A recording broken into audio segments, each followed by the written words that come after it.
మహా ఉన్నతమైనటువంటి కృపను బట్టి గడిచినటువంటి వారానికి అనేకమైనటువంటి నిగూఢమైనటువంటి సత్యాల్ని కొన్ని బైబిల్ సంబంధిత పాత్రల నుంచి నేర్చుకోవడానికి దేవుడు కృప అందించాడు. మరొకసారి నేను అది తెలియపరిచి ముందుకు వెళ్ళడానికి ప్రయత్నం ఏదో చేస్తాను. ఎందు కారణాన్ని బట్టి అంటే శుక్రవారం అందరూ రారు గనుక శుక్రవారం చెప్పినటువంటి విషయం చాలామందికి తెలియదు కనుక మరొకసారి నేను తెలియపరిచి ముందుకు వెళ్ళడానికి ప్రయత్నం అయితే చేద్దాం. అయితే యాకోబు గారికి లేయా గారికి ఎంతమంది పిల్లలు పుట్టారు? 4 పిల్లలు పుట్టారు. 4 పిల్లల తర్వాత లేయా గారి యొక్క గర్భం ఉడిగిపోయేను అనేటువంటి మాట కూడా లేఖనాల్లో స్పష్టమైన రీతిలో రాయబడింది. అయితే యాకోబు గారికి 4 పిల్లలేనా అంటే కాదు, ఏకంగా 13 మంది పిల్లలు, 12 మంది మగబిడ్డలు, ఒక ఆడబిడ్డ. అయితే మరి 5, 6 పిల్లలు ఎవరై ఉన్నారని అంటే 5వ పిల్లవాడు 5వ కుమారుడు ఎవరై ఉన్నాడో గడిచిన శుక్రవారపు ఆరాధనలో మనం పరిశీలించుకునే ప్రయత్నం చేసాం. 5వ కుమారుడు దాను అనే విషయాన్ని కూడా పరిశీలించాం. ఇదంతా కూడా సీక్వెన్స్గా ఒక ఆర్డర్లో చెప్తా ఉన్నాను, అంతేగాని ఇద్దరు భార్యలకి పుట్టిన వాళ్ళని తర్వాత దాసీలకి పుట్టిన వాళ్ళ గురించి మాట్లాడలేదు. ఒకరు మొదటి వాళ్ళు ఎవరు, రెండో వాళ్ళు ఎవరు, మూడో వారు ఎవరు, నాలుగో వారు ఎవరు, 5వ వారు ఎవరు, ఇలా ఆర్డర్ బేస్లో నేను చెప్తా ఉన్నాను కనుక దయచేసి ఈ విషయాన్ని గమనించండి. 5వ కుమారుడు ఎవరికి పుట్టారనంటే రాహేలు గారి యొక్క దాసి అయిన బిల్హాకి పుట్టినటువంటి వ్యక్తి దాను అనే విషయాన్ని మాట్లాడుకున్నాం. అయితే ఈ రోజున యాకోబు గారికి బిల్హా గారికి పుట్టిన 6వ కుమారుడు గురించి పరిశీలన అయితే చేయడానికి ప్రయత్నిద్దాం. ఆ 6వ కుమారుడు యొక్క పేరే నఫ్తాలి. చెప్పండి. నఫ్తాలి అంటే దాను గారి యొక్క తమ్ముడు. దాను గారి యొక్క తమ్ముడు బిల్హా యొక్క 2వ కుమారుడు. ఆయన పేరే నఫ్తాలి. అయితే ఆయన నుంచి మనం ఏమి నేర్చుకుందామండి, ఆయన మనకి ఏమి నేర్పించబోతా ఉన్నాడండి అనే విషయాల కంటే కూడా ఎలాగైతే లేయా గారికి ఏ పిల్లలు పుట్టినా సరే ఏదో అనుకుని పేరు పెట్టడం ఆనవాయితో, ఈ రాహేలు గారు కూడా పిల్లలు పుట్టినప్పుడు ఏదో అనుకుని పేరు పెట్టడం అనేది ఈవిడ కూడా ఒక అలవాటుగా మారిపోయింది. అంటే అక్కను చూసి అలవాటు వచ్చేసిందేమో, లేకపోతే అక్కగారిని చూసి ఆ విధంగా నేర్చుకుందేమో, నాకైతే తెలియదు. కానీ అక్క అయినటువంటి లేయా గారికి పుట్టినటువంటి ప్రతి కుమారుడు సమయంలో ఎలాగైతే ఏదో అనుకొని పేరు పెట్టేదో, రాహేలు గారు కూడా ఏదో అనుకుని పేరు పెట్టేది. అయితే ఈ 6వ కుమారుడు బిల్హాకే పుట్టాడు, కానీ వాస్తవానికి ఆవిడికి పుట్టాడు అనే ఫీలింగ్లో ఉంది. నేను మొన్న కూడా చెప్పాను దానికి సంబంధించిన విషయంలో. అయితే ఆవిడ ఏమనుకుని పేరు పెట్టింది అనే పరిశీలన చేయడానికి ప్రయత్నం అయితే చేద్దాం. ఆదికాండము 30వ అధ్యాయము 8వ వచనానికైనా మనం చదివితే అక్కడ ఒక చక్కటి మాట ఉంది, త్వరగా చదవండి. అప్పుడు రాహేలు దేవుని కృప విషయమై నా అక్కతో పోరాడి గెలిచితిననుకొని అతనికి నఫ్తాలి అనే పేరు పెట్టబడెను. చాలా స్పష్టమైన రీతిలో లేఖనాలు తెలియపరుస్తూ ఉన్నాయి. నా అక్కతో నేను గెలిచాను అని అనుకుని పెట్టిన పేరే, చెప్పండి, నఫ్తాలి. అక్కతో గెలిచాను అని చెప్పి అనుకుని పెట్టిన పేరు. ఏ విధంగా గెలిచింది? ఆవిడ కన్నదనుకో, అప్పుడు గెలిచిందంటే దానికి అర్థం ఉంటుంది. కానీ ఈవిడ కనలేదు కదా. ఒక దాసీకు పుట్టినటువంటి వ్యక్తి నాకు పుట్టిందేడు లేదంటే పుట్టాడు అనే ఆలోచనలో, ఒక నమ్మకంలో నేను మా అక్క మీద గెలిచేసాను అనుకుంటే అది జరుగుతుందా? వాస్తవానికి ఎవరికి పుట్టాడు ఈ నఫ్తాలి అనే వ్యక్తి? రాహేలుకి పుట్టాడా? రాహేలుకి పుట్టాడా? చెప్పండి. ఒకసారి 7, 8 వచనాలు చదవండి. దాసి అయిన బిల్హా తిరిగి గర్భవతి అయి యాకోబునకు 2వ కుమారుని కనెను. చాలా స్పష్టమైన రీతిలో తెలియపరుస్తూ ఉంది. దాసి అయినటువంటి బిల్హా కన్నటువంటి వ్యక్తే నఫ్తాలి. మరి అదేంటి, మా అక్కతో నేను గెలిచాను అని అనుకుని పెట్టిన పేరునేమో 8వ వచనంలో కనబడతా ఉంది.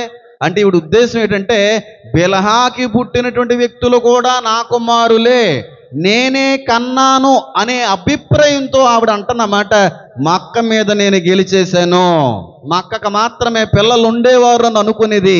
వాస్తవానికి ఈ రోజున నాకు కూడా ఏం చేయబడ్డారు, పిల్లలు కలిగారు కనుక నేను కూడా మా అక్క మీద నేను గెలవగలిగాను. మా అక్క మాత్రమే తల్లి అని అనిపించుకోలేదు, కానీ నేను కూడా తల్లి అని అనిపించుకున్నానని చెప్పి ఈవిడ అనుకుంటుంది అంతే. వాస్తవానికి ఈవిడికి ఏం పుట్టలేదు. ఆవిడ పుట్టాడా, ఇద్దరు పిల్లలు కూడా ఈవిడికి పుట్టలేదు. కానీ ఈవిడ అనుకున్న ఫీలింగ్ ఏంటంటే, ఆ బిల్హాకు పుట్టినోడు కూడా నా కొడుకే అన్న ఫీలింగ్లో మా అక్క మీద గెలిచేశాను, మా అక్క మీద గెలిచేశాను, మా అక్క మీద గెలిచేశానన్న ఆలోచనలో ఉంది. అంటే దాని అర్థం ఏంటంటే, సొమ్ము ఒకటిదే, చెప్పండి, సోకు ఒకటిదేనే, అవునంటారా కదంటారా? సొమ్మేమో బిల్హాది, సోకేమో రాహేలు వలె కనబడతా ఉంది. వాస్తవానికి ఆవిడ కష్టపడింది, నవమాసాలు మోసిందేమో బిల్హా, అక్కడ నవమాసాలు మోసి కని ఆ బిడ్డకి పాలిచ్చి పెంచేదేమో బిల్హా. కాకపోతే రాహేలు మాత్రం ఇక్కడ నా కొడుకే, నేనే కనేసాను, మా అక్క మీద నేనే విజయాన్ని సంపాదించేసాను, మా అక్కకు మాత్రమే కాదు కానీ పిల్లలు నాకు కూడా పిల్లలు పుట్టేశారన్న ఫీలింగ్లో పెట్టిన పేరే చెప్పండి, నఫ్తాలి. చాలా విషయాలు ఉన్నాయి నేర్చుకోవడానికి, అందులోకి నేను వెళ్ళాలనే ఆలోచన అయితే లేదు, కానీ అవసరమైన విషయాన్ని అయితే తెలియపరిచి ముందుకు వెళ్ళడానికి ప్రయత్నం అయితే చేద్దాం. ఇలాంటి రాహేలు వంటి అనుభవాలు మనలో కూడా చాలా మంది కనబడతా ఉంటాయి కదండి. సొమ్మేమో ఒకటిదేనే, సోకు చేసేది మాత్రం మరొకరిగా ఫీల్ అవుతూ ఉంటారు. వాస్తవానికి అలాంటి చాలామంది కుటుంబాల్లో, చాలామంది బంధువర్గాల్లో, చాలామంది ఇరుగు పొరుగు వాళ్ళల్లో కూడా ఈ అనుభవం చాలా ఎక్కువ మొత్తంలో కనబడతా ఉంటుంది. అవునా కదా? ఎవరో కష్టపడి కష్టపడి కష్టపడి చెమటోర్చి ఇల్లు కట్టుకుంటారు. ఆ ఇల్లు కట్టుకున్న తర్వాత ఎదురుగా ఉన్నటువంటి వ్యక్తులు ఫీల్ అయిపోతూ ఉంటారు, మేము కట్టేలా అని చెప్పి. ఎవరో అమ్మా బాబులు సంపాదించినటువంటి దానితో ఇల్లు కట్టి మేము కట్టేసాం అనుకుంటారు. వాస్తవానికి కష్టపడి సంపాదించిన దానితో కట్టిన ఇల్లే నీదవుతా తప్ప, ఎవరో సంపాదించిన దాంతో కట్టేసి నేను కట్టేశాను, వాళ్ళ ఒక్కలకే కాదు ఇల్లు నాకు వచ్చేసింది అని అనుకుంటే అవుతుందా? తోటికోడల మధ్యన ఎక్కువ ఇలాంటివి జరుగుతూ ఉంటాయి కదండి. తోటికోడలు అంటే ఒక అన్నదమ్ములకి పెళ్లి చేసుకున్నటువంటి భార్య తోటికోళ్ళే అవుతారు, ఎపాళ్ళు అవుతారే ఏం మనకు తెలియదు. తోటికోళ్ళే, పెద్ద తోటికోళ్ళు సొంత ఇల్లు కట్టేసుకుంటుంది, ఏదో రకంగా కట్టుకుంటుంది. కష్టపడి ఉద్యోగం సంపాదించి రూపాయి పోగు చేసి తిని తినక ప్రతి రూపాయిని కూడా వెనకేసుకుని చక్కగా ఇల్లు కట్టుకుంటారు. ఈ చిన్న తోటికోళ్ళు ఏడు చేస్తూ ఉంటుంది, నాకు ఇల్లు లేదని చెప్పి ఎవరో ఇచ్చినటువంటి డబ్బులు తీగుడి కట్టేసి బిల్డప్ ఏమని, మా అక్క కంటే కూడా మంచి ఇల్లు నేను కట్టేశాను. వాస్తవానికి ఒక మాట చెప్తున్నాను, ఏమనుకోకండి. ఎవరో కష్టార్జితాన్ని మనం అనుభవించడం అనేది, ఎవరో కష్టార్జితంతో మనం ఇల్లు కట్టడం అనేది, ఇంకొకటి జరిగించడం అనేది వాస్తవానికి మంచిది కాదు. నీ చేతులతో నువ్వు కష్టపడి నీవు సంపాదించిన దానితో నువ్వు సాధిస్తావు చూడు, అది మాత్రమే నీదవుతుంది. అంతేగాని ఎవరో కష్టపడింది ఎప్పటికీ అన్నటికీ నీదు కాబోదు. అసలు తృప్తి ఎలా కలుగుతుందండి? ఎవరో సంపాదించిన మనది అని అనిపించుకోవడానికి తృప్తి అనిపిస్తుందా? మన చేతులతో మనం కష్టపడి సంపాదించుకున్నది మనకు తృప్తి అనిపిస్తుందా చెప్పండి? కానీ ఇక్కడ రాహేలుకి సిగ్గులేదు. బిల్హాకి పుడితే నా కొడుకు ఉంటే అయిపోతారా? నువ్వు కంటే అవుతావు, నువ్వు ఆ వ్యక్తికి తల్లివి, నువ్వు కంటే ఆ వ్యక్తిని కొడుకు అనిపించుకోవడానికి అర్థం ఉంటుంది. ఇలాంటి అనుభవాలు చాలా మందిలో కనబడతా ఉంటాయి. వాస్తవానికి వీళ్ళు కష్టపడింది ఏమీ లేదు, వీళ్ళు ప్రయాసపడింది ఏమీ లేదు, వీళ్ళు చెమటోర్చింది కూడా ఏమీ ఉండదు. కానీ ఎవరో కష్టపడిన దాన్ని, సంపాదించిన దాన్ని తీసుకుని అది చేసేసాం ఇది చేసేసాం అని చెప్పి వాళ్ళ ముందు వీళ్ళ ముందు బిల్డప్ ఇస్తున్నామంటే వాస్తవానికి నీకు రాహేలుకి పెద్ద తేడా అనేది లేదు. నేను మాట చెప్తున్నాను చూడండి, దేవుడిచ్చిన మన్నా ఇది. అది ఎవరి మూలంగా? తాతయ్య గారి మూలంగా. మాది అని కూడా అనబుద్ధి అవుతుంది నాకు. మాది, నాది కాదు, మాది అని కూడా ఎప్పుడు అనలేదు. ఎప్పుడన్నా అన్నానా? హేమన్ బాబు గారి డిక్షనరీలో ఎప్పుడన్నా సరే మాది అని అన్నది ఎప్పుడన్నా వినబడ్డం మీరు చూసారా? మా అమ్మగారు అయినా సరే ఎప్పుడన్నా మాది అని అనడం ఎప్పుడన్నా చూసారా? మాది కాదు ఇది. ఎవరో కష్టపడితే, ఎవరో భక్తి చేస్తే సంపాదించుకున్నది ఆయనది. అది మాది ఎలాగవుతుంది? అది తృప్తి అనిపిస్తుందా? ఎప్పుడు అనలేదు నేను ఆ మాట.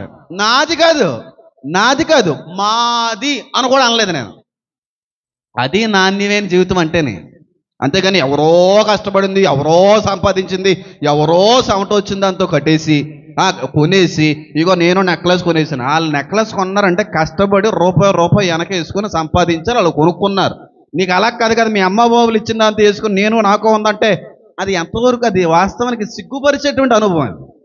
నీ చేతులతో నువ్వు కష్టపడి చెమటోర్చి నువ్వు సంపాదిస్తావు చూడు, అది మాత్రమే నీదవుతుంది.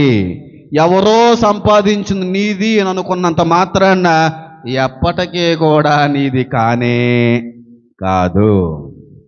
ఇప్పుడే కాదు ఎప్పటికీ అన్నాను, నాది కాదు మాది అని కూడా అన్నాం. ఎందుకంటే మేము సంపాదించలేదు, మేము కష్టపడలేదు, మాది కాదు ఇది.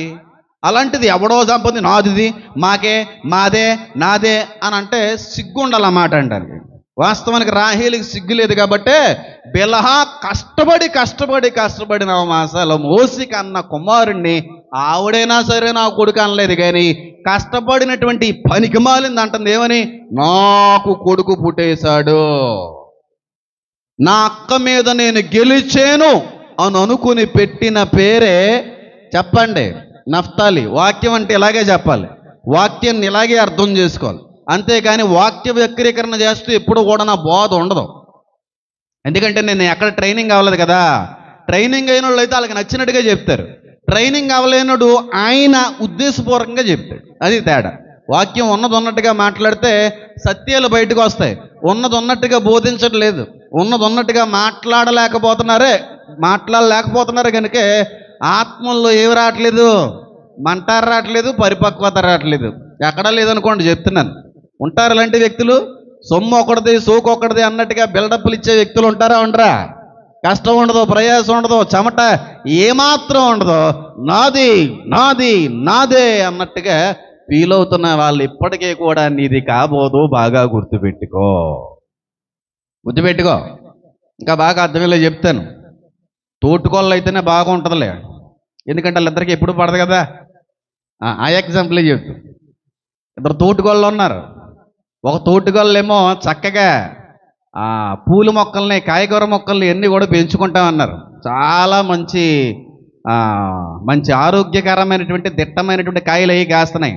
ఇంకొక తోటుకోళ్ళకి ఆశ వచ్చేసింది, నేను పెంచలేనా, నేను పూల మొక్కలు పెంచలేనా, కాయగూరలు నేను పెంచలేనని చెప్పి ఆవిడ కూడా వేసిందంట. ఏ తోట? పూల తోట. కాకపోతే ఈ చిన్న తోటిగాళ్ళ గారి పూల తోటలో పూసినంతగా ఆవిడ దగ్గర రావట్లేదు.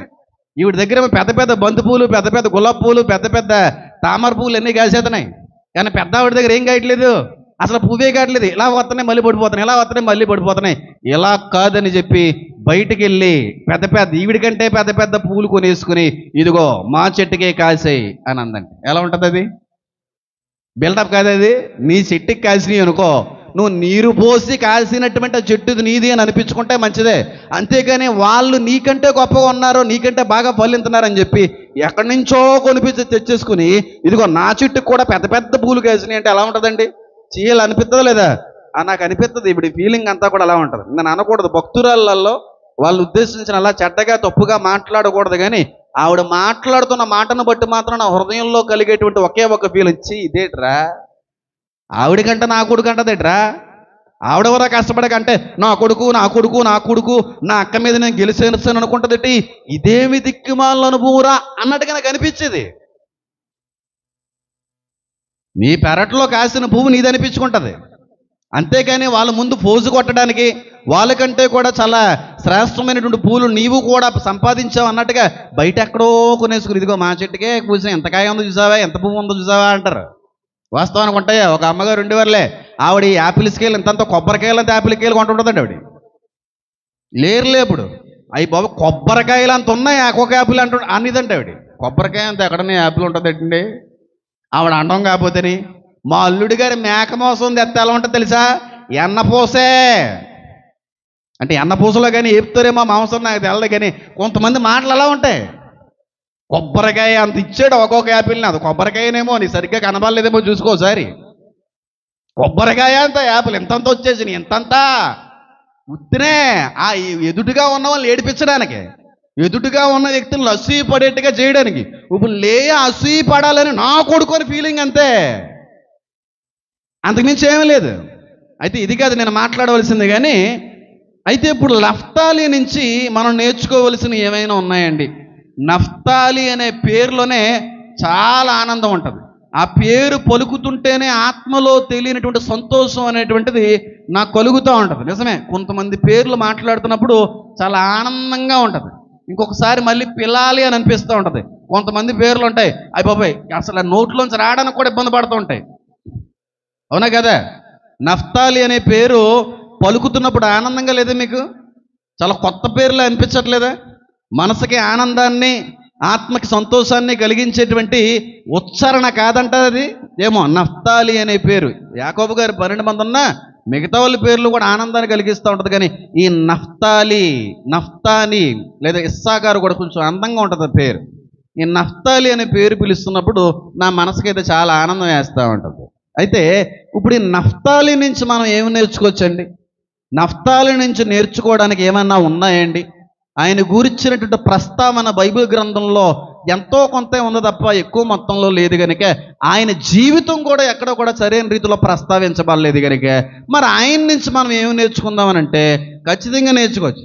ఎందుకు నేర్చుకోలేము? చేమ, దోమ, గాడిద నుంచే పాఠాన్ని నేర్పించగలిగిన దేవుడు నఫ్తాలి, ఈ 12 గోత్రాల్లో ఒక గోత్రకర్త అయిన నఫ్తాలి నుంచి కూడా ఖచ్చితంగా నేర్పించగలడు. అయితే ఈయన నుంచి మనం ఏమి నేర్చుకుందామండి అనే దానికంటే కూడా ఈయన గూర్చిన ప్రస్తావన చాలా స్పష్టమైన రీతిలో ఏ చోట కనబడుతుంది అనేటువంటి విషయాన్ని గమనించి ముందుకు వెళ్ళడానికి ప్రయత్నం అయితే చేద్దాం. ఏ వ్యక్తి నుంచి అయినా సరే ఇక నుంచి ఒక అనుభవం మాత్రమే పరిశీలిద్దాం. 2-3 అనుభవాలు పరిశీలించడం, లోతు పరిశీలన ఉండదు. ఒక క్యారెక్టర్ నుంచి ఒక విషయాన్ని మాత్రమే మనం తెలుసుకుని నేర్చుకునేటువంటి అవకాశం ఉండాలి కనుక ఇక నుంచి ఒకే విషయాన్ని మాట్లాడతాను, కానీ చాలా డెప్త్గా మాట్లాడతాను. అందులో నుంచి ఎంత నేర్చుకోవచ్చో అంతా మాట్లాడతాను. అయితే మనందరికీ తెలిసిన విషయమే, యాకోబు గారి యొక్క అంతిమ దశలో, వృద్ధాప్య దశలో, మంచాన్ని పట్టేసినటువంటి సమయంలో ప్రతి కుమారుణ్ణి కూడా పిలిపించుకొని ఒక్కొక్క రకమైనటువంటి దీవెన, ఒక్కొక్క రకమైన ప్రవచనాన్ని కుమారులను ఉద్దేశించి మాట్లాడడం అనేది జరిగింది.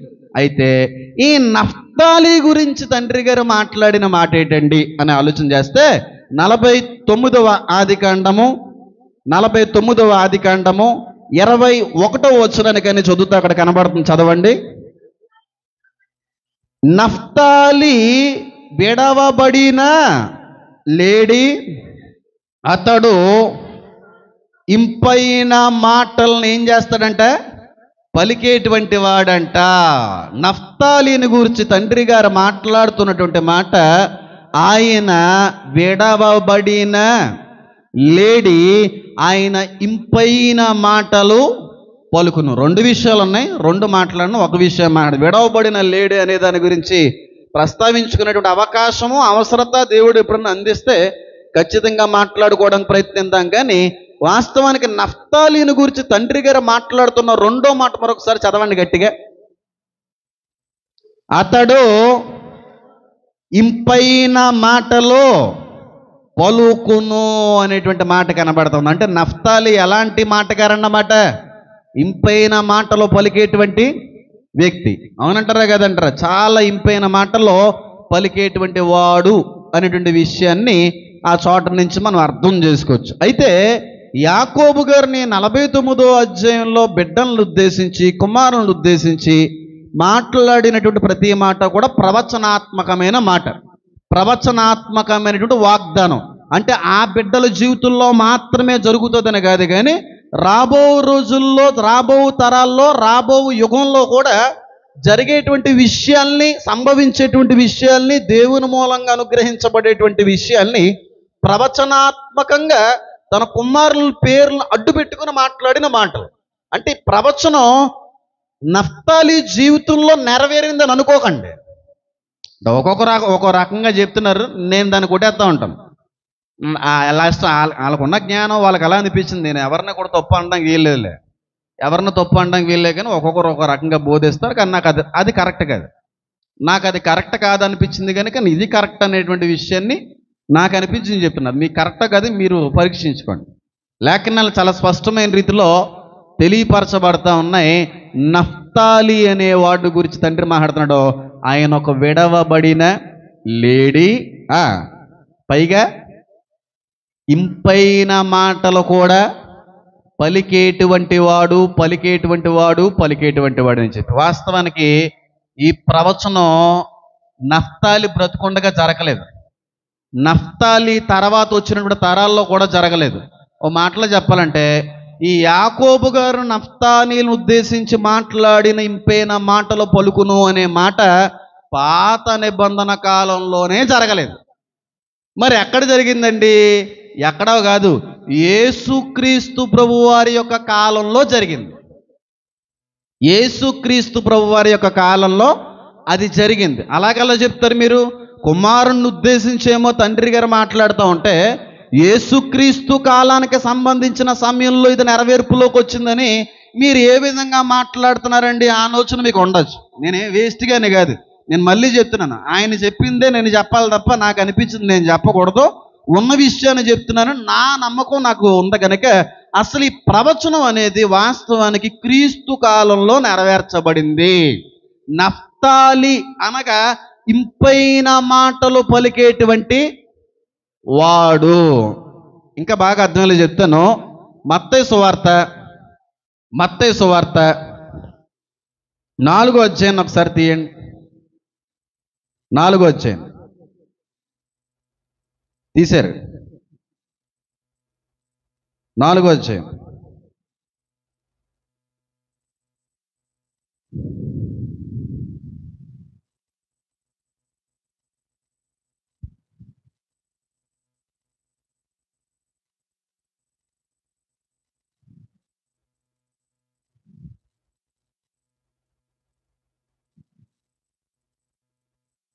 ఆ, 4వ అధ్యాయం కరెక్టే. 12వ వచనం ఒకసారి చదవండి.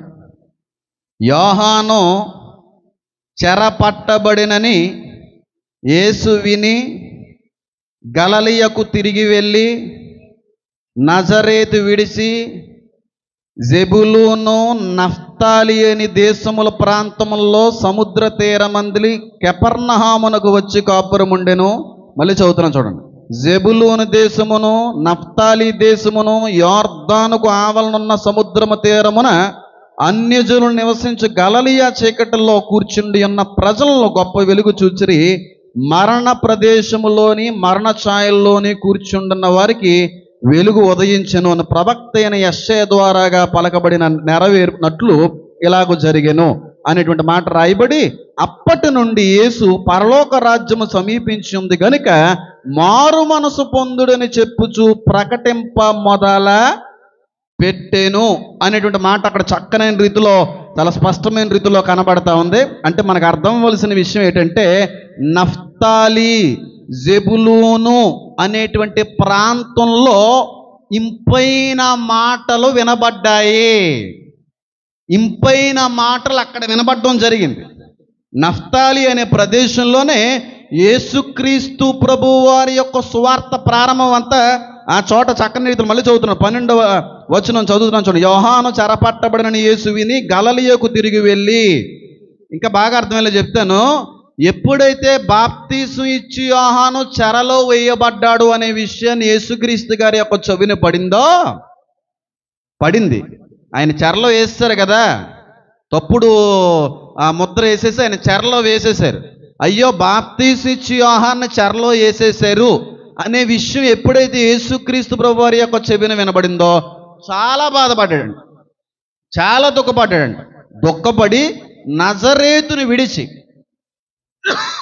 ఆయన బతికిందంతా కూడా నజరేతుని విరిచి గలిలయ ప్రాంతానికి వచ్చేసాడు. నజరేతులో ఉండలేకపోయాడు. ఇంకా నేను ఇక్కడ ఉండలేను అనుకున్నాడు. ఏటో గలిలయ ప్రాంతానికి వచ్చేసి నఫ్తాలి జెబులూను ప్రాంతంలో ఆ చోటు నుండి తన సువార్తను ప్రకటించడం మొదలుపెట్టాడంట. చీకటిలో ఉన్న వారికి వెలుగు ప్రకాశించును, వెలుగు కనబడిన యెషయా మాట్లాడతాడు అనుకున్న ప్రవచనం. కానీ వాస్తవానికి నఫ్తాలి ఇంపైన మాటలు పలుకును అని అంటే నఫ్తాలి మాట్లాడతాడని కాదు, నఫ్తాలి అనే ప్రదేశంలో ఇంపైన మాటలు పలికే వ్యక్తి వస్తాడు అని. వాస్తవానికి వచ్చాడో లేదా?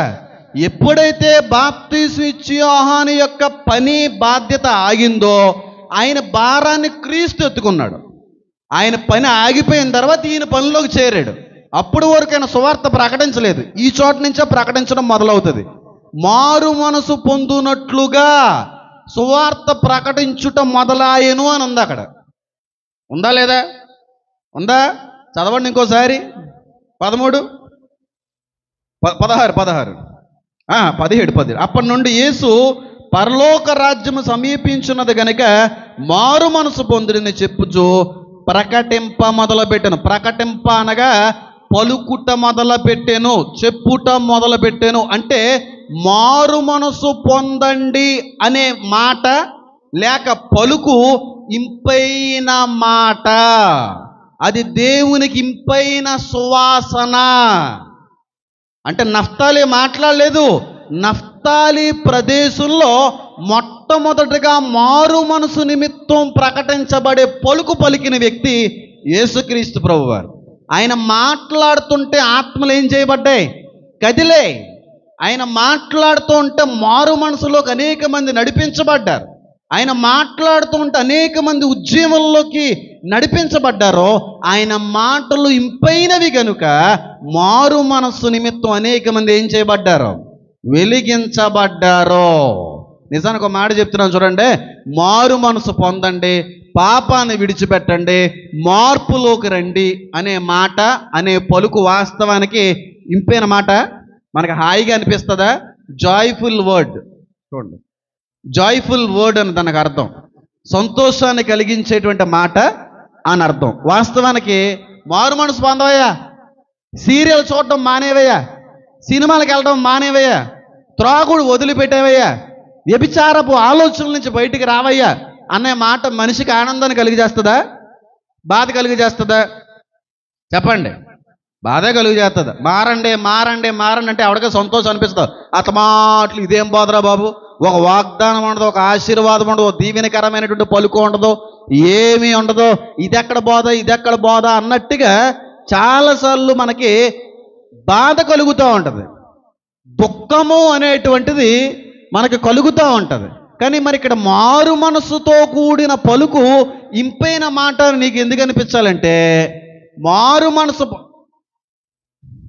తీయండి, మారు మనసు పొందండి అనే మాట నీ మెదడుకి, నీ హృదయానికి, నీ శరీరానికి అది ఇంపైన మాట కాకపోవచ్చు, కానీ లోపల ఒకటి ఉంది కదా ఆత్మ, దానికి మాత్రం ఇంపైన సువార్తే అది.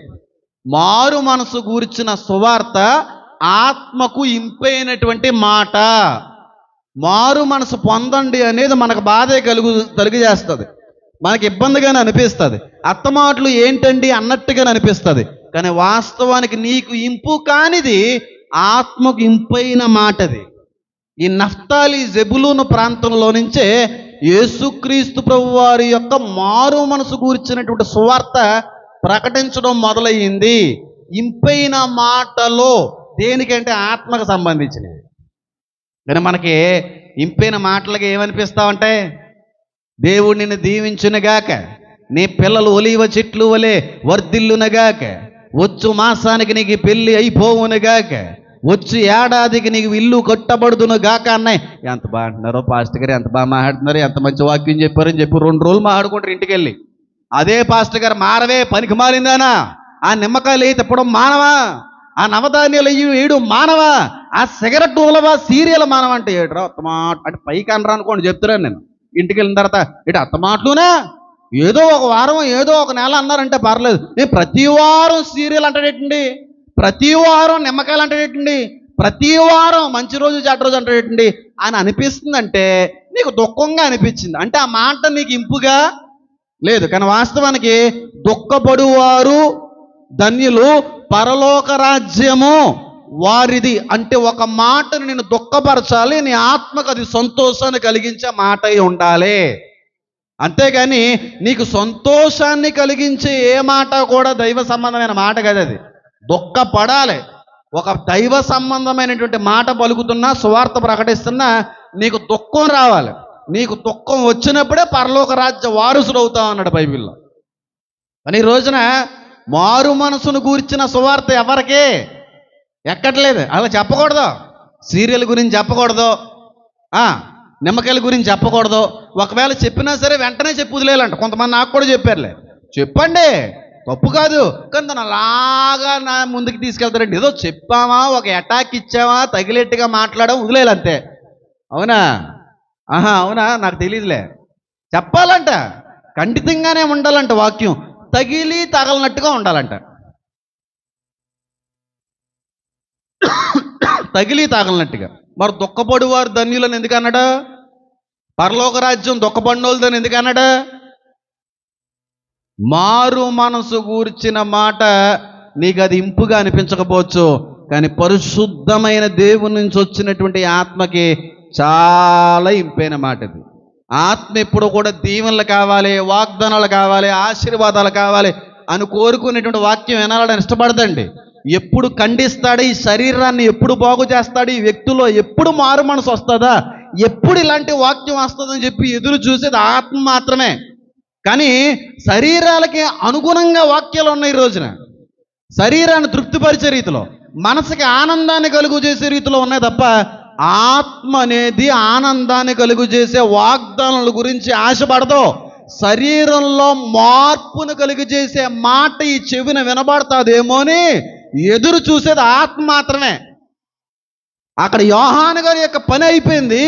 ఆయన ఎత్తుకున్నాడు యేసుక్రీస్తు ప్రభువు వారు. ఆయన పనిలో ఉన్నంతకాలం ఈయన ఇంటర్వ్యూ రావలేదు. ఇంటర్వ్యూ అయ్యాడా? యోహాను జరిగిస్తున్నప్పుడు ఈయన ఇంటర్వ్యూ వచ్చాడా? మధ్యకు వచ్చాడా? లేదు. శిష్యులను పోగు చేసుకున్నాడు. ఆయన యొక్క ఆ ప్లాన్ అమలు చేసుకున్నాడు. కానీ ఈయన ఆగిన తర్వాత ఈయన ఎత్తుకున్నాడు. వాస్తవానికి పరిచయం అలాగే ఉండాలి, అలాగే ఉండాలి.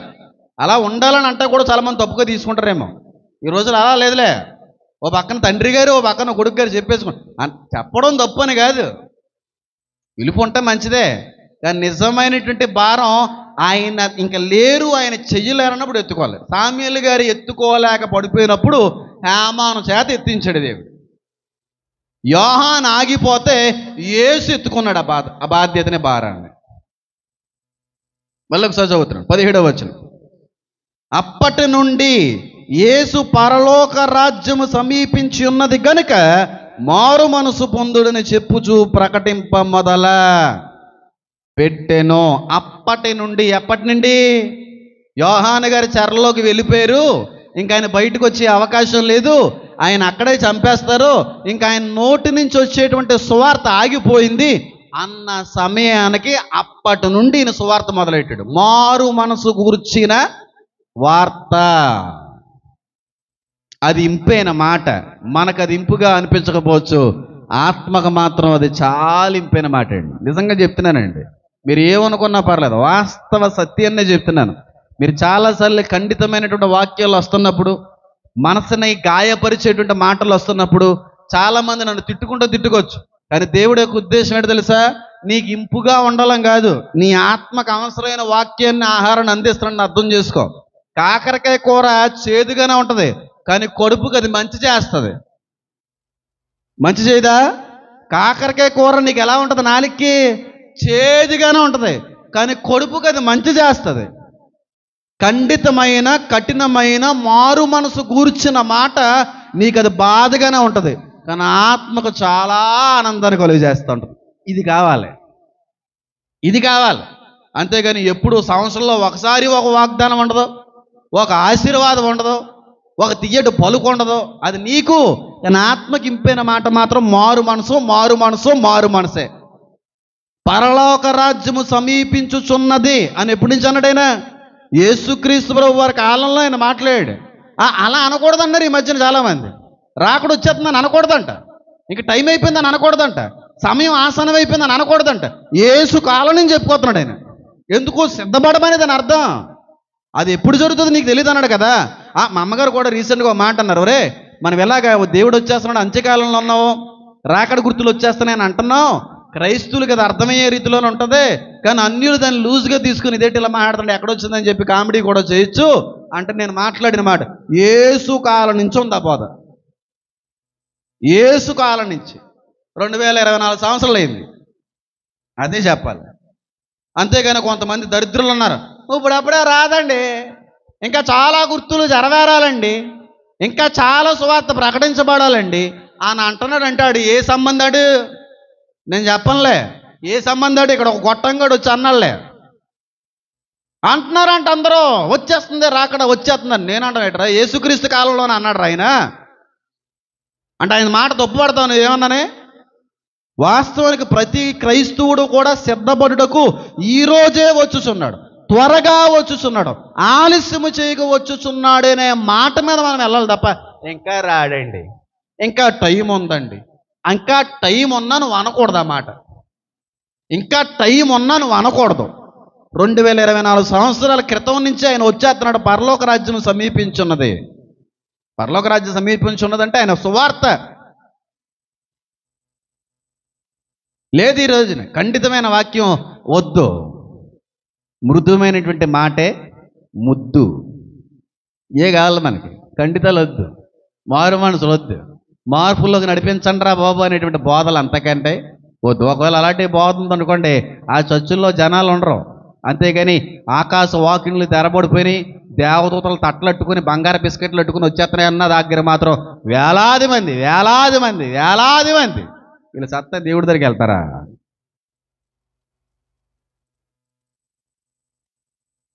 చిన్న మంద భయపడకని ఎందుకని తెలుసా?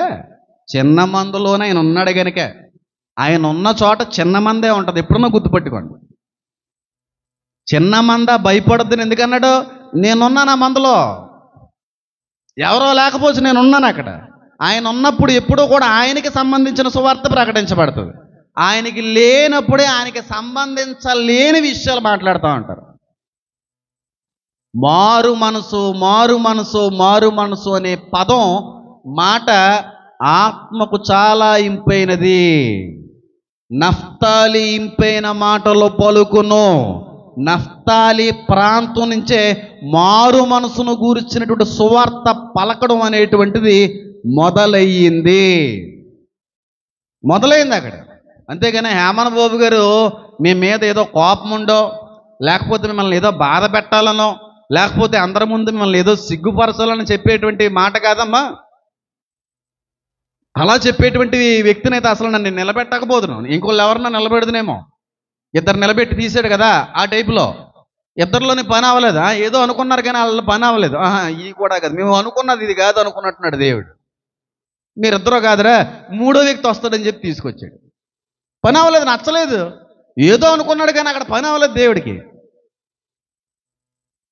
మారు మనసు కూర్చిన సువార్త అప్పటి నుండి ఏం చేయబడిందంట? ప్రకటించబడింది. గాయపడుతున్నావా? చాలాసార్లు సేవకుడు నన్ను ఉద్దేశించి మాట్లాడుతున్నాడని చెప్పి ఇంటికి వెళ్ళి తిట్టుకుంటున్నావా?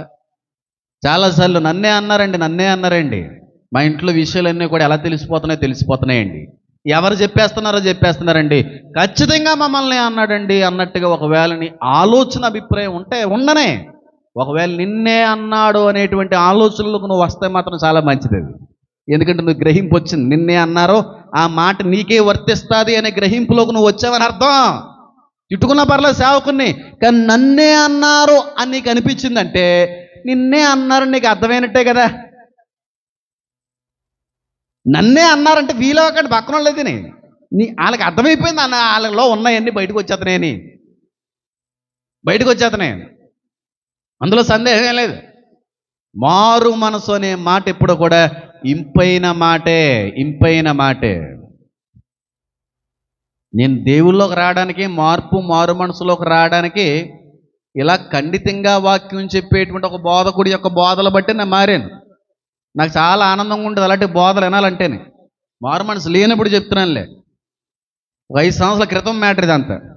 5 ఏటి ఇంకా ఎక్కువే. ఆ బోధలు ఎవరికీ నచ్చో, కానీ నాకు నచ్చింది ఆ బోధ. నాకు చాలా ఆనందంగా ఉంటుంది. ఎంత తిడుతుంటే, ఎంత లోపల ఉన్నటువంటి ఆ మాలిన్యాన్ని బయటికి తీస్తూ ఉంటే నాకు అంత ఆనందంగా అనిపించింది. నిజంగా అనిపించాలమ్మా. అలా నీకు అనిపించట్లేదంటే వేస్ట్ గడు అని అర్థం. నువ్వు ఇంకా బాగా అర్థంలో చెప్తాను చూడండి. ఎంతమంది ఇక్కడ కుక్కలు పెంచుకుంటున్నారు? కుక్కలు ఎవరు పెంచరా? పెంచరేమోలే. కుక్కలు పెంచుకుంటే కుక్కలకి స్నానం చేయించడానికి మనం సిద్ధపడుతున్నాం అనుకోండి. కుక్క ఏం చేస్తుంది? నేను రాను అని చెప్పి ఇదిలించేసుకుని లోపల పోతూ ఉంటుంది. కుక్కకి స్నానం అంటే ఇష్టం ఉండదు. అన్ని కుక్కలు కాదండి, కొన్ని కుక్కలకి స్నానం అంటే అంత ఆనందమో ఎగురుతుంది ఇంకా ఇంకా అని చెప్పి బుర్ర తిప్పేసి తోక తిప్పేసి ఆ బొంత వేస్తే ఓ రుద్దేసుకుని సంతోషిస్తూ ఉంటుంది. 2 రకాల కుక్కలు ఉన్నాయి. ఒక కుక్క ఏమో స్నానం అంటే ఫీల్ వద్దు బాబాయ్ బాబాయ్ అన్నట్టు ఫీలింగ్ వద్దు. ఇంకో కుక్కకు మాత్రం ఆనందం, అమ్మయ్య ఎప్పటికైనా మళ్ళీ స్నానం చేయించాడు మా అయ్యగారు మా బాస్ గారు, అమ్మయ్య నా మురికంతా పోతుందని ఆనందిస్తూ ఉంటుంది. ఈ 2 కుక్కల్లో నువ్వు ఏ కుక్క అర్థం చేసుకో.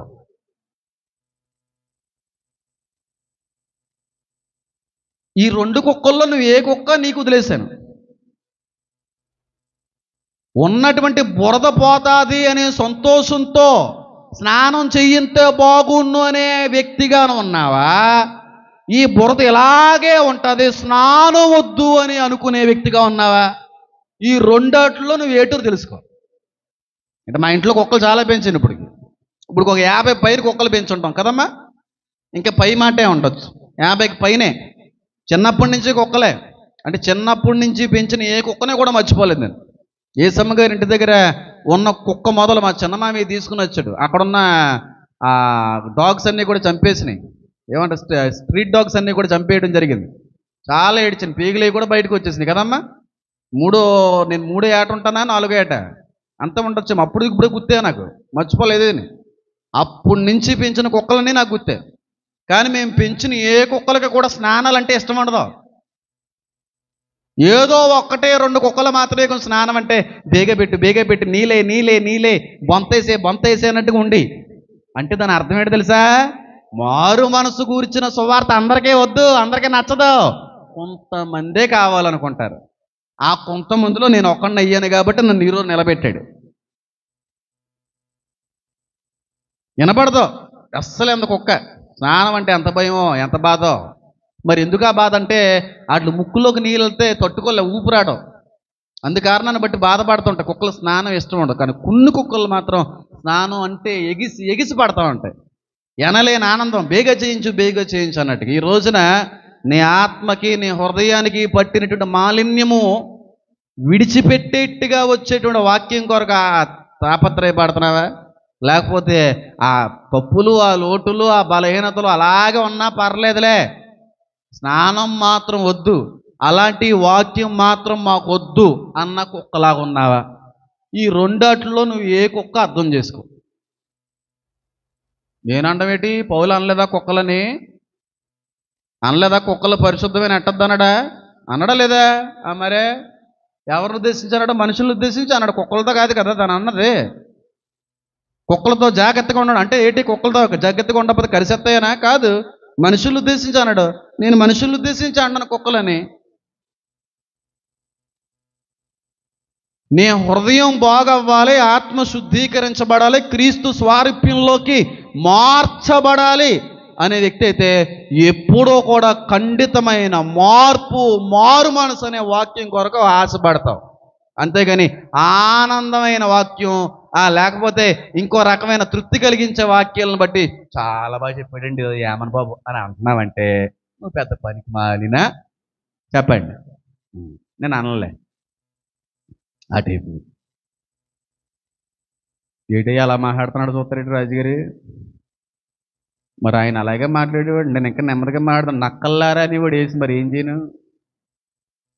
కుక్కల రక్తం దాకుతాయి అన్నాడు ఏలి, ఏం చేయను మరి నేను? వాళ్ళకంటే రెడ్డి నేను ఏమన్నాను? అలాంటి మాట అనడానికి కూడా ధైర్యం ఉండాలి, గట్ట ఉండాలి, అంతకు మించిన పరిశుద్ధత ఉండాలి. లేదా మాట పలకలం అనలాం. వేసి అన్నాడంటే నక్క అన్నాడంటే గట్స్ ఉన్నాయి ఆయనకి. మనం ఎక్కడ కదా ఆ మాటని అనలాం. ఏలి అన్నాడంటే ఆయన అభిషేకం వేరు, ఆయన ఉద్యమం వేరు. అలాగే అన్నారు ఏ సేవకుడైనా. ఎవరో కూడా మృదువైన సువార్తను ఎక్కడా ప్రకటించలేదు. రేపటికల్లా నీ పిల్లలు చచ్చిపోతారని చెప్పి వార్నింగ్ ఇచ్చి వచ్చేస్తాడు మోషే. అందంగా ఉందా ఆనందంగా ఉందా మాట ఏమన్నానే? నువ్వు మారితే సరే, మారకపోతే నేను మారిపోయాను మోషే కొంచెం దేవుడు చెప్పి రాకుండా ఆపేసేవాడు. రేపు మళ్ళీ ఏమైపోయాడు? మళ్ళీ మామూలే, మళ్ళీ మారు పొందరా, మళ్ళీ మార్పు పొందరా అని చెప్పి మోషే వెళ్ళి ఖండిస్తా మాట్లాడేవాడు. మార్పు పొందలేదు. చివరి చేసి తొలుచూలు పిల్లలందరినీ కూడా మారు మనసు అనే మాట, మార్పుతో కూడిన సందేశం ఎప్పుడు కూడా ఆత్మకి చాలా ఇంపైన మాటలే, మనసుకు ఆనందం, జిహ్వకు చాలా చాలా చాలా చాలా మధురమైన మాటలే అండి. అంతేగాని వాగ్దానాల్లో అని కాదండి. అసలు ప్రస్తుతం ఈ కాలంలో క్రీస్తు ఆరోహణం అయిపోయిన తర్వాత వాగ్దానాలు, ఆశీర్వాదాలు, దీవెనతో కూడిన సువార్తే కాదు. అసలు సువార్త కాదు. దీవించబడుగాక, ఆశీర్వదించబడుగాక, వాగ్దానాలన్నీ కూడా నెరవేరునుగాక అన్న మాట అసలు సువార్తే కాదు. అది మీరు చూచిన వాటిని, విన్న వాటిని వెళ్ళి మీరేం చేయండి, ప్రకటించండి అని అన్నాడు అంతే. ఏ దేవుడు ఏమైనా ఆకాశవాకుల్ని ఇప్పించి ఏమన్నా బహుమతులు ఎన్ని ఇచ్చాడా చూసిని చేసిని చెప్పడానికి? అక్కడ ఏమి లేవు కదా, ఖండితమే కదా, ఖండితమైన మాటలే కదా. మారు మనసు అనేది ఇంపైన పలుకు. నఫ్తాలి అనే ప్రదేశంలో అది ఏమైంది, మొదలైంది. అప్పటి నుండి బాప్తీసిచ్చి యోహాను యొక్క పని ముగించిన తర్వాత ఆలస్యం చేయలేదు. మళ్ళీ గ్యాప్ వస్తే తేడా వచ్చేద్దని చెప్పి వెంటనే ఎత్తిపెట్టుకున్నాడు. గ్యాప్ ఎవడు ఇప్పుడు కూడా దేవుడు. మన పరిస్థితుల్లో చూడండి, దైవజనులు వచ్చారు, దైవజనులకి నాకు మధ్యన గ్యాప్ ఇవ్వాల దేవుడు, అస్సలు ఇవ్వకూడదు. తక్కువ ఎత్తుకున్నాడు. వాళ్ళు ఉండగానే ఎత్తుకున్నాడు. ఆయన చెరసాలలో ఉండగానే నేను ఎత్తేసుకున్నాడు క్రీస్తుని. ఆయన అప్పటి నుంచి ఆ పని మీద వెళ్ళిపోయాడంతే. వెళ్ళిపోయాడంతే. ఇంపైన మాటలు ఎవరు పలుకుతారంటే నఫ్తాలి అనే ప్రాంతం పలికింది. గట్టిగా చప్పట్లు కొడుతూ దేవుని మహింపొద్దాం. ఇంపైన మాట నఫ్తాలి ఆ పరిసర ప్రాంతాల నుంచే క్రీస్తు మూలంగా పలకడం అనేది మొదలయ్యింది. అయితే ఇంపైనటువంటి మాటలో పలుకును అని అంటే ఆత్మీయంగా నేను చెప్పడం అయితే జరిగింది, చాలా సంతోషమే, కాదని ఎవరన్నారు.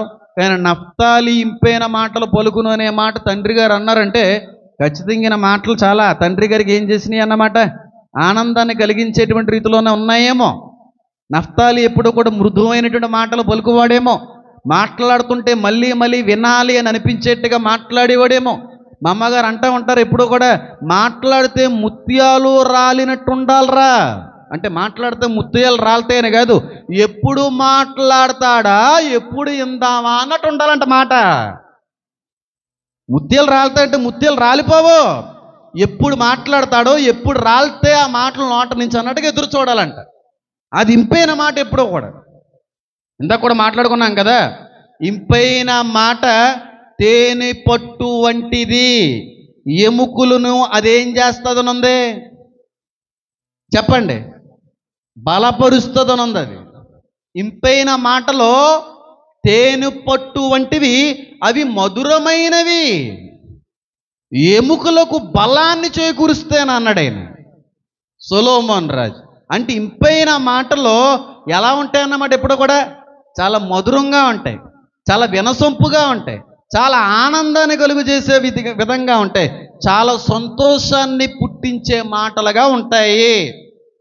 అందుకే అన్నాడు సొలొమోన్ అక్కడ ఇంపైన మాటలో దేంతో పోల్చాడు, తేనె పట్టుతో మధురమైనవి. చదవండి ఒకసారి ఇందాక చదివిన వాక్య భాగం, ఇందాక చదువుకున్నాం కదా మనం, ఏమన్నా చదవండి అక్కడ సామెతలు.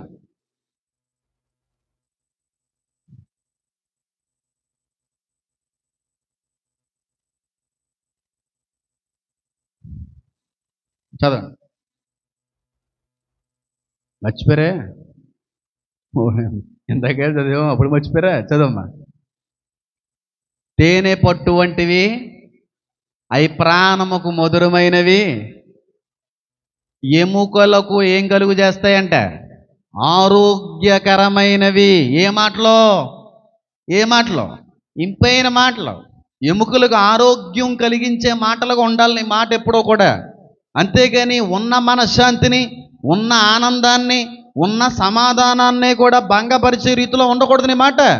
ఎవరైతే బలహీనపడిపోయారో, ఏ ఎముకలైతే క్షీణించిపోయినాయో, ఏ ఎముకలైతే సత్తువు కోల్పోయారో, ఆ ఎముకలకు సైతం ఆరోగ్యం కలిగించేటువంటి మాటలుగా ఉండాలి నీ నోటి మాట. ఇంపుగా మాట్లాడాలి ఎప్పుడో కూడా. యేసుక్రీస్తు ప్రభువారు మాట్లాడిన మాటల్లో ఖండితం ఉంది. చాలా నొక్కి నొక్కి ఖండిస్తూ హెచ్చరిస్తూ మాట్లాడాడు. కానీ ఆయన మాటలు ఎంత ఇంపుగా లేకపోతే కొండ మీద కూర్చున్న వాళ్ళు చీకట పడినా లేవలేకపోయారంటండి. బోధిస్తామంటే పౌలు గారు అర్ధరాత్రి వరకు కూడా వినుచుండెను. టైం తెలియలేదు అంటే ఆత్మ ఏం కోరుకుంటుందన్నమాట. టైం అయిపోతుంది, చీకటి అడిపోయింది, ఇంకా టైం అవ్వలేదేటి, ఇంకా అవ్వలేదేటి అని అనుకుంటున్నావంటే నీ ఆత్మ కోరుకునేది ఈ మాట. కానీ నిజంగా ఆత్మలో లీనమయ్యి ఆత్మలో నువ్వు బలపడి ఆత్మలో నువ్వు వెలిగించబడిన వ్యక్తివైతే అన్నిటికంటే కూడా ఈ మాట ఖచ్చితంగా మాట్లాడాలి. ఆత్మరక్షణ పొందుకున్న వాడివైతే సేవకుడు మూలంగా హెచ్చరిస్తూ వచ్చేటువంటి సువార్తను గురించిన మాట నీకు సమయాన్ని సైతం తెలియనంత ఆనందాన్ని కలుగజేయాలి. అంతేగాని ఇంకా ఇంకా ఇంకా అన్నీ అనిపిస్తుందంటే నీకు అది ఇంపుగా లేదు, రోదలా ఉంది, పెద్ద తలనొప్పిలా ఉంది. అందుకే అన్నాడు చెవి గలవాడు మాత్రమే. నీకు చెవులు మూసుకుంటే వినాలనిపించదు, నీకు చెవులు తెరుచుంటే వినాలనిపిద్ది. అంతే కదా దాని అర్థం. కొండ మీద కూర్చుంటే రాత్రి వరకు ఇల్లు లేదు, ఆకలి లేదు, కుటుంబం లేదు. ఈ చీకట్లో వాళ్ళు ఎక్కడికి వెళ్ళి ఏం తింటారా బాబు అని ఆయనే మళ్ళీ రొట్టి చేప తెచ్చి ఇట్టాడు అందరికీ. ఎందుకు ఉండిపోయారు? ఆ మాటలు ఎలా ఉన్నాయన్నమాట. ఇప్పుడు అర్థమైందా? ఇంపైన మాటలు ఎవరు పలికారు అక్కడ? నఫ్తాలి ప్రాంతంలో క్రీస్తు మూలంగా వచ్చింది అది. ఆయన మాటలు అంత ఇంపుగా ఉండేవి, మనసుకు ఆనందాన్ని ఆత్మక సంతోషాన్ని కలిగించే మాట క్రీస్తు నుంచి మొదలైందంటాను. అందుకే ఆ ఇంపైన మాటలు కనుకే కూర్చున్న వాళ్ళు కదిలేవాళ్ళు కాదు. ఆయన ఇంకా నిద్రపోతుండగానే గుమ్మాల దగ్గరకు వచ్చి ఎప్పుడు వస్తాడని చెప్పి బయట వెయిట్ చేసేవారంట. అంటారు? ఆ మాటలు ఎప్పుడు మాట్లాడతాడరా, ముత్యాలు ఎప్పుడు రాలుతారా అని ఎదురు చూసేవారు. నీ మాట కూడా అంతింపుగా ఉండాలి. అది ఖండితమైన మాట, మృదువైన మాట అయినా నీ మాటలను బట్టి ఒక మనసు ఆనందించే రీతిలో ఉండాలి. ఎప్పుడు మాట్లాడితే ఎప్పుడు విందామా అన్నట్టుగా ఉండాలి నీ మాట ఎప్పుడో కూడా. అంతేగాని నోటి మాట ఎప్పుడో కూడా కంపు కొడుతుంది అన్న మాటలు కాదు. మాట్లాడితే వినసొంపుగా ఉండాలండి.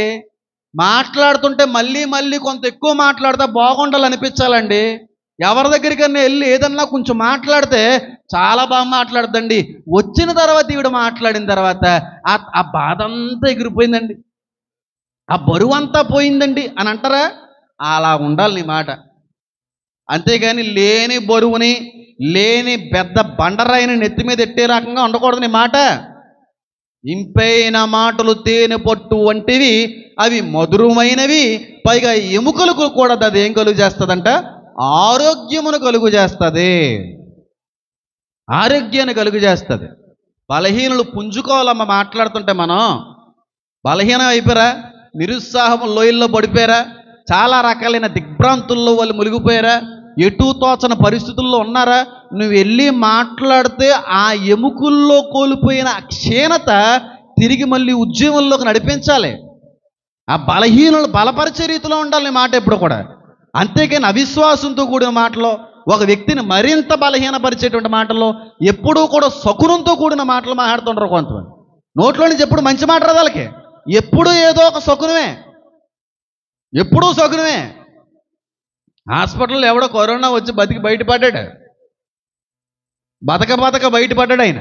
కరోనా అంటే బతికేమా, అందరూ చచ్చిన వాళ్ళే. ఏదో రకంగా దేవుని కృపను బట్టి బ్రతికి బయటపడితే చుట్టం వెళ్తుంది అక్కడికి. వెళ్ళి అయ్యి బాబోయ్ బతికేవు కానీ ఎంతో కాలం ఉండరంట. ఎలా ఉంటుందా మాట? ఇంకెందుకులే పడిపోతుంది. అది ఇంపైన మాట. ఎముకలకి ఏం చేసింది? ఉన్న ఒప్పుకుపోయింది అడిగి. ఆడు బాగానే బతికాడు, గిల్లెళ్ళని ఎక్కించుకొని మంచం మీద లెగిసి అమ్మయ్య అని అనుకుని లేపు ఒక సన్నాసి వెళ్తుంది. కరోనా వచ్చిన వాళ్ళు ఎంతో కాలం బతకరంట కదా. ఇంకా మాట ఎప్పుడైతే జోలో పడతావో 2 రోజులు టపగడెత్తరీడు. అంతేకాని అమ్మ చాలా ధైర్యంగా ఉండాలి. చాలామంది భయపడి చచ్చిపోయారు. నీకు ఇచ్చిన ధైర్యాన్ని బట్టి దేవుని మహింపరుస్తున్నాను, దేవుని కృపను బట్టి ఈరోజు ఇలాగ ఉన్నాం అనే మాట ఆయనకి ఎలా ఉంటుంది? ఇంకా బలాన్ని చేకూరుస్తుంది.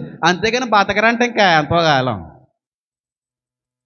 ఆ హార్ట్ పంపింగ్ కాస్త అప్పుడు కీక్ అనేది అయిపోయింది. అలా ఉండాలి నీ మాట. మాట్లాడుతుంటే మళ్ళీ మాట్లాడితే బాగుండి అనిపించాలి. కొన్నిసార్లు గొప్ప చేసుకోవాలని చెప్పట్లేదు ఈ మాట. పేర్లు కూడా చెప్పను. చాలా బాధలు ఉన్నాం బాబు, చాలా వేదనలు ఉన్నాం బాబు, చాలా నిస్పృహ నిట్టూర్పుల్లో ఏడుస్తున్నాం. కానీ హేమన్ బాబు గారు వచ్చి ఆ గంట మాట్లాడితే మాకు 1000 ఏనుగులు బలం వచ్చేసింది. ఎక్కడ లేని బలం వచ్చేసింది, ఎక్కడ లేని ఓపిక వచ్చేసింది, ఎక్కడ లేని ధైర్యం వచ్చేసింది మాకు. అలా ఉండాలన్నమాట. నేను మాట్లాడినా, మా తల్లిగారు మాట్లాడినా, మా పూర్వీకులైనా, మా తాతయ్య గారు మాట్లాడినా అందరూ అనేవారంటే ఈ మాట. పాస్టర్ గారు వచ్చి మాట్లాడితే అదొక రకమైన ఆనందం అండి. పాపగారు మాట్లాడుతుంటే మేము ఇంకా క్షీణదశలో శ్రమకాలంలో ఉన్న శ్రమలన్నీ పోయినాయి అన్నట్టుగా నూతనమైన విశ్వాసంలో నడిపించబడతా ఉంటాం. అంతేగాని శకునాలతో కూడిన మాటలు మాట్లాడకూడదు. ఎప్పుడు కూడా ఆనందము, ధైర్యాన్ని, 1000 ఏనుగులు బలాన్నిచ్చే మాటగా ఉండాలి నీ మాట. ఈ ఎముకలకి ఏం కలుగు చేయాలంట ఆ మాట? ఆరోగ్యమును కలుగు చేయాలి. అంటే మంచం మీద బొన్నోడు సైతం తిరిగి లేసే రకంగా ఉండాలి నీ మాట. అంతేగాని మంచం మీద బొన్నోడు ఇంక సావగొట్టిగల రీతిలో ఉండకూడదు నీ మాట. కొంతమంది అందరూ అనకపోవచ్చు, కొంతమంది ఉంటారు మాట్లాడుతుంటే ఇంకెప్పుడు కూడా ఒక శకునమే, అపశకునమే, అపశకునమే. ఇలాంటి వాళ్ళు ఎప్పుడు వస్తాయి? బాబు ఇది వస్తుందంటేనే గుండెలు బేబీలైపోతుంది బాబాయ్ అంటున్నారంటే దాని అర్థం ఏంటి? నీ నోట్లో నుంచి ముత్యాలు రావట్లేదు. ఏమి రాలుతున్నాయి? పందిపూలు రాలుతున్నాయి, పందిపళ్ళు. ఎప్పుడు శకునమే, ఎప్పుడు కూడా ఏదో రకమైన దరిద్రం మాట. ఒకడు ఆనందించడం ఆ మాటలను బట్టి. ఎప్పుడు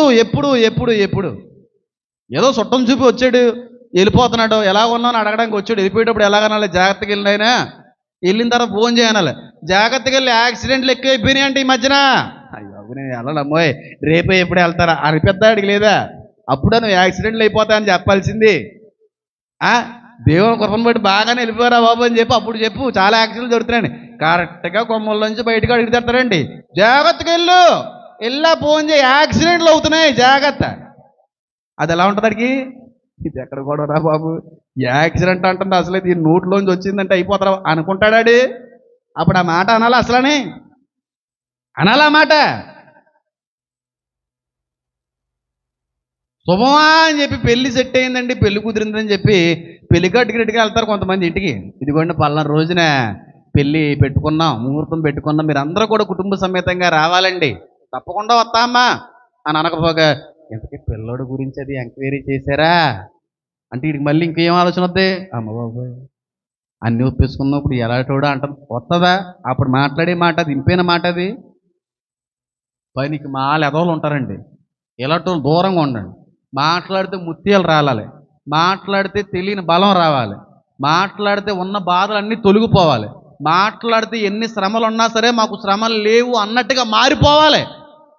అంతేకాని శకునంతో కూడిన మాటలో మీరు మాట్లాడడానికి వీల్లేదు. ఇంపుగా ఉండాలి. జాయ్ఫుల్ వర్డ్స్ అంటాడు, ఆనందము కలిగించు మాటలో మానసిక ధైర్యాన్ని అనుగ్రహించేటువంటి మాటలుగా ఉండాలి. అంతేకాని ఒక వ్యక్తిని బలహీనపరుస్తున్నాయి అనే మాటలో అవ్వదో. ఇంక ఈ రోజుల్లో పెళ్ళిళ్ళు ఎక్కడ అవుతాయి బాబు? పెళ్ళిళ్ళకి వెళ్ళి అవ్వ ఇంక అంతే ఆడు. ఇంక ఈ రోజుల్లో ఇల్లు అక్కడ కట్టగలం, ఈ రోజుల్లో ఇల్లు అయి కట్టలేము. ఆ రోజుల్లో అయితే అయిపోయే 1 లక్షకే 2 లక్షలకని, ఈ రోజుల్లో 40 లక్షలు పట్టుకున్నా కట్టాలని పెద్దడికి ఇదా ఇల్లు కట్టుకుందాం అనుకుంటున్నామండి. ఇలా అయిందని అన్నప్పుడు ఏం చెప్పాలి? నువ్వేమనాలి? అసలని ప్రార్థన చేద్దామని అనాలి. సేవకుడిగా అయితే ఒకవేళ మంచిది కాకపోతే హెచ్చరిస్తూ మాట్లాడతారు, అమ్మా తేడా ఉందని ఇంకోటిని. నువ్వు సేవకుడు కాదు కదా. సేవకుడు మాట అయితే కొంచెం దుఃఖకరంగా ఉంటుంది, ఉన్నమాట మాట్లాడతారు కాబట్టి. అబ్బాయి అలా ఉండదు, కట్టలేమండి ఈ రోజుల్లో. ఈ రోజుల్లో ఇల్లులు పెళ్ళిళ్ళు చేయలేమండి, చాలా కష్టమండి, చాలా కష్టం. సేవకుడు ప్రవక్త మాట్లాడు మాట మనసుకు గాయాన్ని కలుగు చేసే మాటగా ఉంటుంది. అది కూడా దాని వెనకాల దైవం ఉంది. కానీ విశ్వాసిగా, ఒక లోక సంబంధమైన మనిషిగా నువ్వు మాట్లాడే ప్రతి మాట కూడా ఎదుటి వ్యక్తిని బలపరిచే మాటగా ఉండాలి, ఆనందంలోకి నడిపించేటువంటి మాటగా ఉండాలి, ఎనలేనటువంటి ధైర్యాన్ని ఆ వ్యక్తికి అందించే విధంగా ఉండాలి. అంతేగాని వెళ్ళిపోయి ఆ బతుకునోడిని సావకూడతుంటారు. చచ్చిపోతావు, ఎంతకాలం బతకం? వాడికి ఎలా ఉంటుంది చెప్పండి? చచ్చిపోయిన వాళ్ళు ఉంటారు చూడండి, చచ్చిపోతుంటారు అక్కడ ఏ కారణాలు బట్టి చచ్చిపోతారు. ఆ చచ్చిపోయిన వాళ్ళ దగ్గరికి వెళ్ళి చూడడానికి వెళ్ళినప్పుడు వీళ్ళు ఏం చెప్పాలి? ధైర్యంగా ఉండమ్మని చెప్పాలి. ఏమన్నా సంపాదించాడా? ఎందుకులే, ఆడుంటే ఏం సుఖపడ్డావు, ఆడు పోతే సుఖపడతావులే, ఆడున్నంతకాలం ఏం సుఖపడ్డావు. ఈ భార్యకి ఎలా ఉంటుందండి? అవి ఎలా ఉంటుంది? వాళ్ళు ఎలాంటి ఎదవలండి వాళ్ళు? ఆ ఎదవలు మళ్ళీ గుమ్మల్లోకి రానిస్తామా?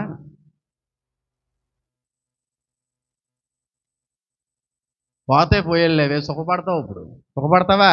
అష్టదరిద్రం అనిపిస్తావు. చచ్చిపోయి ఏమి ఏడుస్తూ ఉంటారు. వెళ్ళిపోయిన తర్వాత అక్కడికి వెళ్ళి ఆదరించవలసింది పోయి ఏమన్నా సంపాదించాడా, ఏమన్నా చచ్చిపోయిన ఉడదారా మాట, చచ్చిపోయిన దగ్గరికి వెళ్ళి ఈ మాట అని మాట్లాడాల్సింది. అప్పటికే ఆవిడ ఎంత బాధపడుతుంది, నా భర్త కోల్పోయిననే దుఃఖం ఎంత ఉంది ఆవిడికి, నా జీవితం ఇంక నాశనం అయిపోయిందే, జీవితం కోల్పోయిననే బాధలో ఉంటే, అమ్మ ఏం పర్లేదమ్మా, దేవుడు నిలబెట్టుకుంటాడు నిన్ను.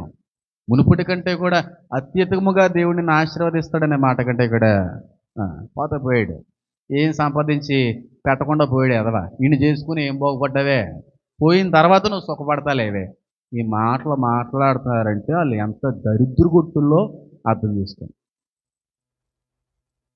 వాళ్ళకి నువ్వు ఎంత దూరంగా ఉంటే దేవుడి దృష్టిలో నువ్వు అంతగా ఫలింతావు. వాళ్ళతో దగ్గరగా ఉన్నంతసేపు దేవుడు నిన్ను ఎత్తుకోవాలని ఎత్తుకోలేడు, ఎత్తడు. అలాంటి వాళ్ళు వాళ్ళ సహవాసం మంచిది కాదు. వాళ్ళతో ఉంటే నువ్వు ఎదగవు, ఎప్పటికీ దీవించబడవు. అలాంటి వాళ్ళతో కట్ చేయండి. అపహాసుకులు కూర్చుండు చోట, అపహాసుకులు అంటే ఎవరో నెగిటివ్ ఫిలోస్. మా అమ్మండి, మా నాన్నగారు కదండి, మరి అలా తప్పదు కదా, కుదరదు. ఆడు ఎవడైనాని నీ మనసుకి నీ ఆత్మకి బలహీనత బాధ కలిగించేవాడు ఎవడైనా పక్కనెట్టి, లేకపోతే నీ జీవితంలో ఎప్పటికీ ఎదగవు, ఎప్పటికీ ఎదగవు. మా చుట్టాల్లో మా పిన్ని ఉంది, చాలామంది తెలుసు పిన్ని, శ్రీనిబాబాయ్ ఆవిడ. నా పుట్టుక మొదలు ఈ రోజు వరకు అలాంటి వ్యక్తిని ఎక్కడ చూడలేదు నేను.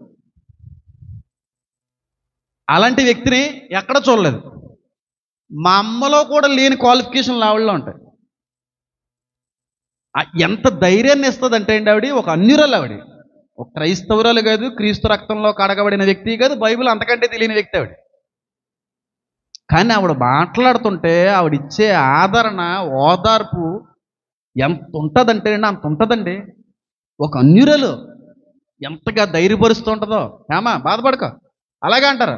ఒకవేళ నన్ను ఆ రోజుల్లో ఎవరైనా అన్నా సరే, ఎవరన్నా తిడుతున్నా సరే, అందరూ అయిపోయిన తర్వాత వెళ్ళిపోయిన తర్వాత నేను పక్క వచ్చిన తర్వాత నా భుజం మీద చేసేది. మరి ఫీల్ అయ్యేవా? ఫీల్ అవకే. నాకు ఆవిడ రెండో తల్లి, మా చెల్లి తర్వాత నా తల్లి ఆవిడ. అంత ధైర్యాన్ని ఇచ్చింది ఆవిడ నాకు. పాజిటివ్ ఎనర్జీ ఉండాలండి ఎప్పుడుని, ధైర్యంగా ఉండు. అలాగంటారా అమ్మా, మీ బాబాయ్ అన్నాడు నేను ఫీల్ అయ్యావా, అమ్మకైనా చెప్తావా? వద్దురా రే అంటారా, బాగుంటావు అమ్మా నువ్వు, నేను చెప్తున్నాను చూడు, వీళ్ళందరికంటే బాగుంటావురా నువ్వు అనేది పాజిటివ్ ఎనర్జీ. ఆవిడంటే నాకు ఎనలేని గౌరవం, నాకు చాలా సంతోషం వేస్తూ ఉంటుంది. ఆవిడతో ఉన్న 4-5 నిమిషాలు మాట్లాడినా ఎంత ఆనందంగా ఉంటుందో. మీ అందరికీ తెలిసిన వ్యక్తే, వచ్చి అలా కలివిడిగా మాట్లాడుతుంటుంది ఆవిడ. తాతయ్య గారు చనిపోయినా, అమ్మమ్మ గారు చనిపోయినా ఇంటి మనిషిలా సాయంత్రం వరకు ఉండిపోయి, రాజేష్ గడు అక్కడ మూర్చొచ్చి పడిపోతే కాళ్ళు రుద్దేసి చేతులు రుద్దేసి పరిచయం చేసి లేగు రాజేష్ లేగు, అంతేకాని హాస్పిటల్ పోతండి హాస్పిటల్ అనలేదు. అలా పాజిటివ్ వైబ్స్ ఉండాలి. పాజిటివ్ ఎనర్జీ ఉన్న వ్యక్తి ఒకడు ఉన్నా చాలా హ్యాపీగా బతికొచ్చు. నెగిటివ్ ఎనర్జీ ఉన్న వ్యక్తులు 100 మంది ఉన్నా ఒంటరిగానే ఉంటాం. పాజిటివ్గా మాట్లాడే వ్యక్తి 1,00,000 బాధలున్నా ఆడొక్కడో మనల్ని బాధలు లేవు అన్నట్టుగా బతికింతాడు. మన సహవాసం పాజిటివ్ ఎనర్జీతో ఉండాలి, నెగిటివ్ ఎనర్జీతో కాదు. ఎంత బాగా మాట్లాడుతో మా పిన్ని, ఎంత ఆదరణ ఇస్తూ ఉంటుందో. భుజం మీద చేస్తుంటారు. మా అమ్మమ్మ గారు చనిపోయిన తర్వాత, నిద్రించిన తర్వాత, అక్క శాంతక్క బాధపడక ఆ మాటలు ఆ పలుకు, ఆ మాట లేని ఓపికని, లేని ధైర్యాన్ని, బలాన్ని ఇవ్వాలండి. అంతేగాని ఉన్న బలాన్ని దూరపరిచే మాటలు మాట్లాడతారేంటి? అమ్మ నేను లేని మాట మాట్లాడానా పిన్ని కోసం? ఎంత ఆదరణ, ఎంత ఓదార్పు, ఎంత ధైర్యం ఇస్తూ ఉంటుందో మహాతల్లి. అలాంటి కోళ్ళను తెచ్చుకోవడం మా కుటుంబం చేసుకున్న గొప్ప ధన్యత అంటాను నేను. ఎవరు లేరు అలాంటి. ఎవరు లేరు. అందుకే వాళ్ళ బిడ్డలు అలా దీవించుకున్నాడు దేవుడు. అందరూ అబ్రాడ్లోనే సెటిల్ అయిపోతారు ఖచ్చితంగా. వాళ్ళు వెళ్ళిపోతారు అనుకోండి, చెప్తున్నాను. నన్ను కూడా మామయ్య గారు చనిపోయారు, వెళ్ళడం కూడా జరిగింది. ఆవిడే అంతా చూసుకుంటుంది, ఆవిడే చూసుకుంటుంది. ఎంత ధైర్యం. అలాంటి వ్యక్తులు కుటుంబంలో ఒకరున్నా పర్లేదండి, ఒకరున్నా చాలు. ఎవరు అవసరం లేదు. అమ్మ బాబులు, అక్క చెల్లు, వీళ్ళందరూ వేస్ట్గా వెళ్ళు. బలహీనులుగా ఉంటే మరింత బలహీనపరుస్తారు. బలహీనులుగా ఉన్నప్పుడు ఎముకలకి ఏం కలుగు చేసేవాడే ఉండాలి? నీ మాట చెప్పండి. ఆరోగ్యమును కలుగు చేయవాడిగా ఉండాలి. అలాంటి వ్యక్తిని సంపాదించండి. ఇంపైన మాటలో ఇంపైన సువాసన అన్నాడు దేవుడు బలుల విషయంలో. అది కూడా సపరేట్ టాపిక్ మాట్లాడుకోండి. అంతే తప్ప ఎప్పుడు శకునమే, ఎప్పుడు కూడా ఏదో రకమైన రీతిలో అందరినీ గాయపరచడమే, అందరినీ కూడా ఏదో రకమైన పేర్లు పెట్టడమే. ఇంకా జరగదో, ఇంకా అవ్వదో, ఇంక అది ఇది అది. వాళ్ళు ఇంకెక్కడ ధైర్యం పొందుకుంటారు, ఎక్కడ మానసిక ఆనందాన్ని పొందుకుంటారు? మానసిక ఉద్యమం, మానసిక ఉల్లాసం, ఆనందం అనేది ఒక వ్యక్తి అనుభవించాలంటే నీ మాటను బట్టే ఉంటుంది. యేసు మాట్లాడుతుంటే సమయం తెలియకపోయింది. ఆ విధంగా ఉండాలి తప్ప నెగిటివ్గా ఎప్పుడు మాట్లాడకండి. లేదంటే మీరు వెళ్ళడం మానండి, అలాంటి చుట్టం చూపులకి వాటికి వెళ్ళడం మానండి. అంతే తప్ప నెగిటివ్గా మాట్లాడకండి, పాజిటివ్గా మాట్లాడండి. కళ్ళు మూసుకోండి, ప్రార్థన చేసుకుందాం. నా దేవా, నా తండ్రి, నా ప్రభు, మీకు వందనాలు, స్తుతులు, స్తోత్రం.